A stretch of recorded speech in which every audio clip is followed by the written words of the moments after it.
اعوذ باللہ من الشیطان الرجیم، بسم اللہ الرحمن الرحیم۔ اللہم صلی علی محمد و آل محمد وعجل فرجہم۔ جہان علم سٹی آف نالج اکیڈمی سے آپ کی بی بی جان آپ سے مخاطب ہیں۔ ہم آپ کو اپنے پیارے رسول کی پیاری پیاری باتیں بتا رہے تھے، ان کی احادیث کا تذکرہ کر رہے ہیں۔ ہمیں امید ہے آپ ان پہ غور و فکر کریں گے، کیونکہ دیکھیں یہ عظیم باتیں ہیں۔ اب ہمارے پاس اتنا ٹائم نہیں ہوتا کہ ہم ایک ایک چیز کی تشریح کریں، لیکن ہم نے یہ آپ تک پہنچا دی ہیں۔ آپ اس کو سنیں، اس کو سمجھیں، اس پہ غور و فکر کریں اور اسے دوسروں تک پہنچائیں۔ یہ اللہ کے رسول کا حق ہے، یہ اللہ کا حق ہے کہ آپ اس کی باتیں اس کے بندوں تک پہنچائیں، تاکہ جو اگنورینٹ ہیں، جن کو نہیں پتہ ہے، جن کو ہمارے رسول کے بارے میں نہیں پتہ ہے، جنہیں ائمہ اہل بیت کے بارے میں نہیں پتہ ہے، ان کو یہ ساری باتیں پتہ چلیں، اور اس کے بعد وہ جو ان کا دل منقلب ہوگا، جب وہ منقلب ہوں گے تو گویا آپ نے اپنے کار رسالت میں آپ شامل ہو گئے، آپ نے اپنا کام انجام دے دیا، اللہ بھی خوش، رسول بھی خوش اور اہل بیت بھی خوش۔ ہم آپ کو یہ بتا رہے تھے کہ جناب رسول خدا کی جو بہت ہی چھوٹی چھوٹی احادیث ہیں، سب سے پہلے ہم ان کا تذکرہ کر رہے ہیں کہ آپ نے ارشاد فرمایا جھوٹ گفتگو کے لیے آفت ہے۔ جھوٹ ویسے ہی آفت ہے، لیکن جب انسان جھوٹ بولتا ہے نا، تو کسی انسان کے سامنے جھوٹ بول رہا ہو تو اس کے قلب کی کیفیت تو جو ہوتی ہے وہ ہوتی ہے اس کا دل دھڑک، اس کے چہرے کے اوپر بھی یہ پتہ چل رہا ہوتا ہے کہ یہ انسان جھوٹ بول رہا ہے۔ اور لوگ تو ایسے بھی ہیں کہ قرآن اٹھا کے جھوٹ بول لیتے ہیں۔ تو عزیزان گرامی، آپ نے فرمایا کہ جھوٹ جو ہے وہ آفت ہے۔ پھر آپ نے فرمایا نادانی عقل کے لیے آفت ہے، سستی عبادت کے لیے آفت ہے، اور پھر اس کے بعد کہا زیبائی کی آفت خود پسندی اور تکبر ہے۔ کتنی زبردست یہ بات آپ نے کہی کہ دیکھیں، آپ کو اللہ تعالیٰ نے یہ نہیں کہا کہ آپ اپنا اچھا لباس نہ پہنیں، یا زیور نہ پہنیں، یا اچھا گھر نہ رکھیں، یا جو بھی آپ کو زیبا ہے آپ کو وہ آپ کو سب کریں۔ اگر اللہ نے آپ کو دیا ہے تو آپ ظاہر کریں کہ پروردگار عالم نے مجھے عطا فرمایا ہے، برے حالوں میں نہ رہیں، اس کو اللہ تعالیٰ پسند نہیں کرتا۔ لیکن زیبائی کی آفت کیا بتائی آپ نے؟ خود پسندی اور تکبر۔ بہترین لباس پہنا، بہترین بیگ ہاتھ میں لیا، اور اس کے بعد بہترین گاڑی سے اترے۔ اب دوسرے دیکھ رہے ہیں، دوسرے کہیں واہ واہ تو کوئی بات نہیں ہے، بہت اچھی بات ہے، لیکن اگر آپ خود متکبر ہیں تو وہ آفت ہے آپ کے لیے۔ آپ میں خود پسندی نہیں ہونی چاہیے۔ آپ کو کچھ بھی اللہ تعالیٰ عطا کرے، آپ ڈاؤن ٹو ارتھ رہیں، آپ اللہ کے بندوں سے مخلصانہ برتاؤ کریں، اور آپ میں خود پسندی نہیں ہونی چاہیے۔ اللہ آپ کو بلند کر رہا ہے، اللہ نے آپ کو نعمتیں دی ہیں، تو آپ ان نعمتوں کو اس طرح سے قدر کریں، یہ خود بھی استعمال کریں اور دوسروں کو بھی دیں، اور جب دوسروں سے ملیں تو ایسے ملیں کہ آپ کے اندر کوئی خوبی نہ ہو آپ کے اندر کہ اللہ تعالیٰ نے آپ کو کیا کچھ عطا کیا ہے۔ یقیناً اللہ اس کو پسند کرتا ہے۔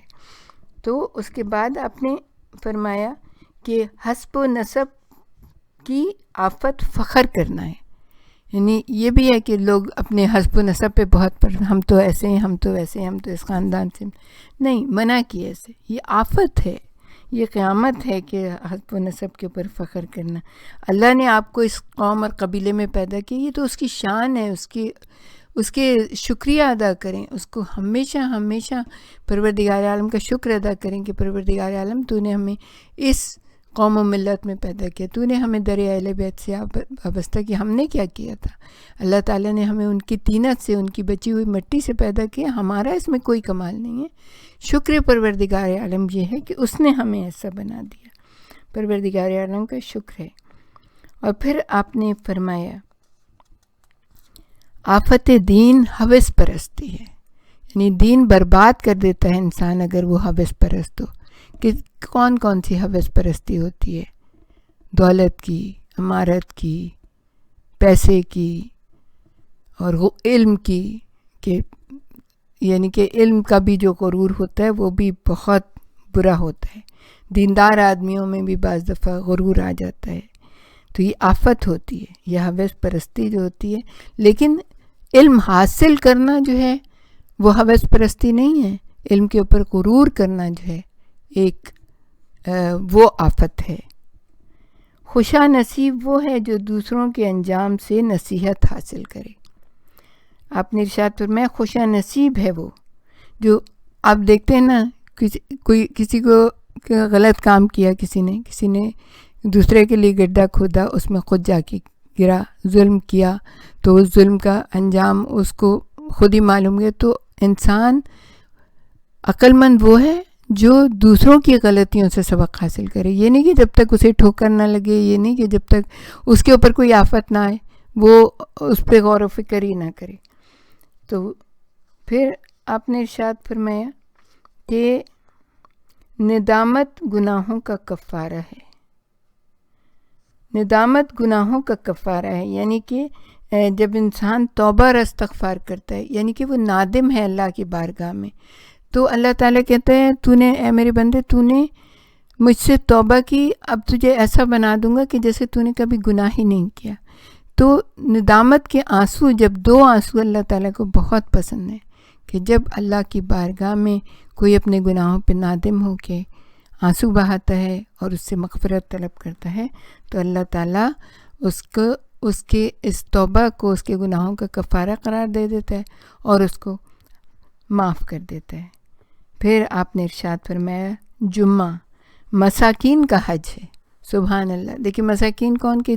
جو استطاعت نہیں رکھتے حج پہ جانے کی. ایک تو یہ ہوتا ہے کہ صاحب استطاعت ہیں پھر بھی نہیں جا رہے، سستی، اب شادی کر لیں، اب بچے بڑے ہو جائیں، اب ریٹائرمنٹ ہو جائے، اب پیسے جمع کریں. نہیں، ارادہ کریں جب صاحب استطاعت ہوں تو فوراً جا کے حج کریں.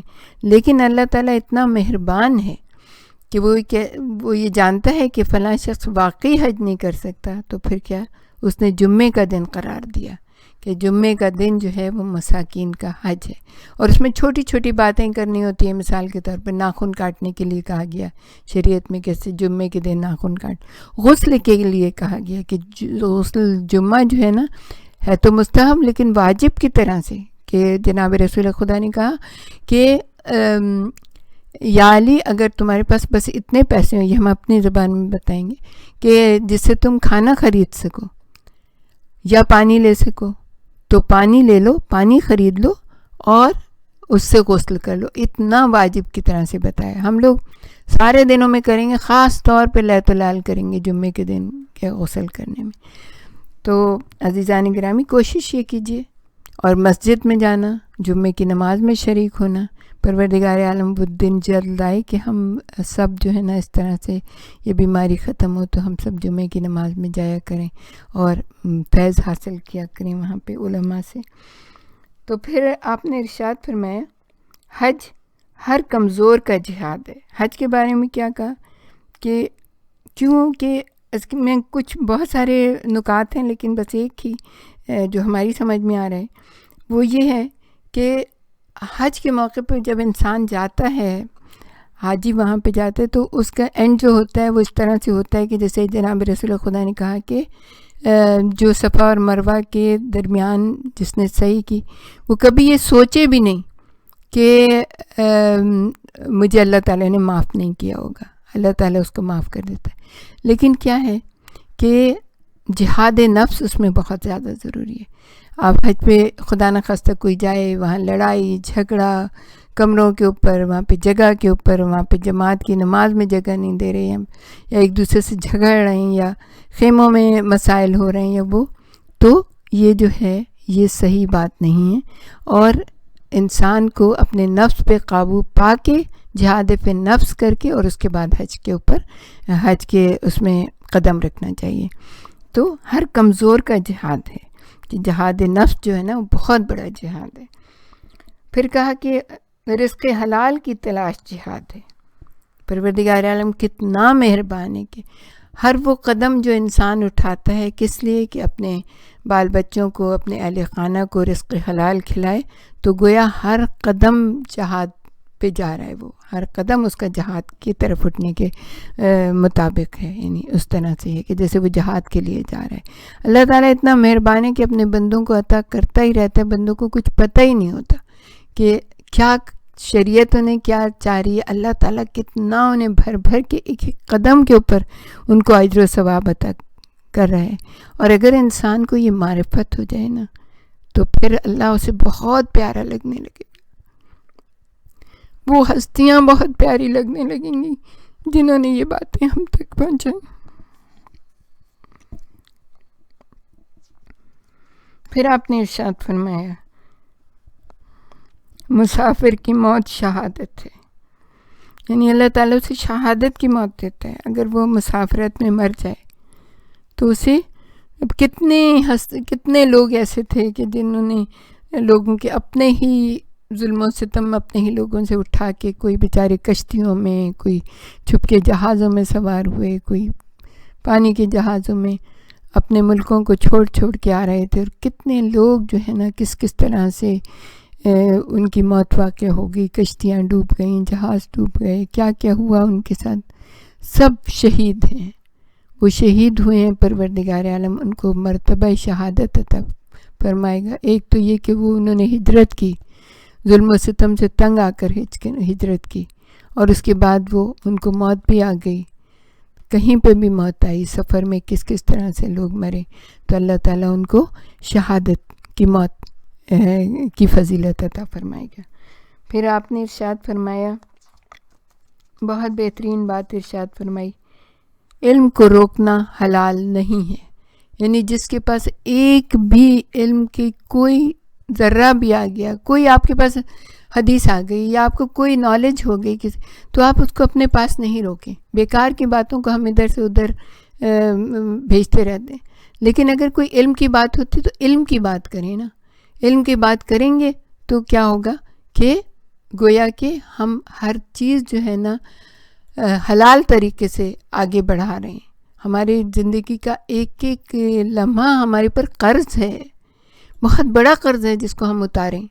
ہم سوچتے بھی نہیں ہیں کہ یہ ہمارے پر قرض ہے، یہ اللہ کا قرض ہے، اس کے رسول کا قرض ہے، اس نے ہمیں اس دین میں پیدا کیا، تو اب ہمارا فریضہ یہ ہے کہ ان کی ایک ایک بات کو دنیا والوں تک، اس کے بندوں تک پہنچائیں۔ ہمارے پر بہت بڑا فریضہ ہے، تو ہمیں چاہیے کہ ہم سب اس فریضے کو ادا کریں۔ پھر اس کے بعد آپ نے فرمایا کہ نیکی کی رہبری کرنے والا اس پر عمل کرنے والے کی طرح ہیں، یعنی جو شخص بھی آپ کو نیکی کی کوئی بات بتا رہا ہے یا نیک راستہ دکھا رہا ہے یا آپ کو ویسے ہی کوئی صحیح مقصد کی طرف لے کے جا رہا ہے، تو گویا ایسا ہے جیسے اس نے اس نیکی کے اوپر عمل کر لیا، بہت بہترین ہے۔ تو ہم میں سے ہر ایک کو چاہیے، ہم میں سے ہر ایک رہبر بننا چاہتا ہے، رہنما بننا چاہتا ہے، لیڈر بننا چاہتا ہے۔ رسول اللہ نے اتنی آسان سی بات بتا دی کہ آپ لیڈر بن سکتے ہیں، کیونکہ آپ اگر نیکی کی تبلیغ کریں گے، نیکی کے بارے میں بتائیں گے، تو آپ خود گویا کے لیڈر ہیں اس پر، اور اس نیکی کے اوپر آپ نے عمل بھی کر لیا۔ کتنی بہترین بات ہے، کیسے فری میں آپ کو اتنا زیادہ سب کچھ مل رہا ہے، تو کیوں نہ کریں ہم آخر۔ پھر آپ نے ارشاد فرمایا، بہت چھوٹی سی حدیث ہے لیکن کتنی پیاری حدیث ہے کہ ہر نیکی صدقہ ہے۔ آپ نے ارشاد فرمایا ہر نیکی صدقہ ہے، اور صدقے کے بارے میں تو آپ کو پتہ ہے کہ کتنا زیادہ پروردگار عالم صدقے کو، چھوٹے سا آپ صدقہ دیں، اور کہا کہ اس طرح ہے جیسے اونٹ کے بچے کو پال پوس کے بڑا کیا، یا صدقے کے بارے میں یہ کہا کہ آپ صدقہ دیں تو ایسے ہیں جیسے کوہ احد کے برابر آپ نے سونا دے دیا۔ صدقے کے بارے میں تو اتنی زیادہ باتیں ہیں کہ اگر شاید زندگی ختم ہو جائے تو ہر نیکی، آپ نے فرمایا ہر نیکی صدقہ ہے۔ اور نیکی کیا ہے؟ آپ اچھا بولیں کسی سے، آپ اچھے پیار کی نظر سے اس کو دیکھ لیں، آپ کو اس کا چھوٹا سا کام کر دیں، آپ مسکرا کے اس کو کوئی اچھی سی بات بتا دیں، مسکرا دیں اس کے لیے، تو وہ بھی صدقہ ہے۔ تو عزیزان گرامی، رسول نے کہا قدم قدم پہ نیکی، اور مولا نے کتنی پیاری بات کی۔ مولا نے کہا کہ ہر نیکیاں کتنی ہیں، بکھری پڑی ہیں، لیکن ان کو اٹھانے والے کتنے کم ہیں۔ ہم میں سے ہر شخص کو وہ ہونا چاہیے کہ جو ہر نیکی کو اٹھائے اور دوسرے تک پہنچا دے۔ پھر آپ نے ارشاد فرمایا لوگوں سے مدارات سے پیش آنا صدقہ ہے. یعنی آپ کے گھر میں کوئی مہمان آیا تو آپ اس کو اچھے سے، اس کو یہ نہیں ہے کہ آپ اس کے بہت دسترخوان ہی سجائیں بہت بڑا تبھی اس کی مدارات ہوگی. مدارات یہ ہے کہ آپ اس کو دروازے پہ ریسیو کریں، اس کو مسکرا کے آپ اس کو اندر لے کے آئیں، اس کو صحیح صاف ستھری جگہ کے اوپر اس کو بٹھائیں. جو بھی آپ کے پاس ہے اس وقت میسر ہے، ضروری نہیں ہے کہ آپ جائیں باہر اور لے کے آئیں. جو آپ کے پاس میسر ہے خوش دلی سے اس کے سامنے پیش کریں اور اس سے اچھی اچھی باتیں کریں، نیکی صلاح اور تقوی کی باتیں کریں، بجائے اس کے کہ وہ آئے تو غیبت کرنا شروع کر دیں کسی کی نہیں. اور اس کے بعد جب وہ جائے تو آپ اس کو دروازے تک چھوڑنے کے لیے جائیں.